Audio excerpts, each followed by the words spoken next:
what most people do, and is a big mistake, is they ultimately apply to 45 programs with either 1 or 2 spots that are still available. And that ends up, for example, here, you only have 45 spots that you can potentially fill in.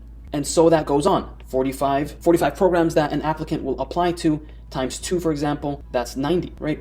And the reason why I bring this up is because a program can only send out as many interview invites to the spots they have available. Meaning, if a program only has 1 spot available, it can only send out an invite to 1 person. And by that logic, and a strategy that has worked with a lot of the applicants that I've worked with and ultimately matched through SOAP, is to pick the programs that of course align with your profile, but also has the highest number of spots available.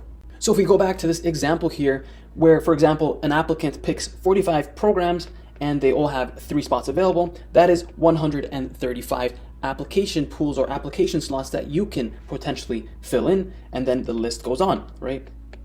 180, and then of course 45 times programs that have 5 slots available, 225. So you can see how your chances slowly increase as you prioritize the programs with the larger number of spots, because the algorithm, which we'll talk about in a second, uses this as a factor.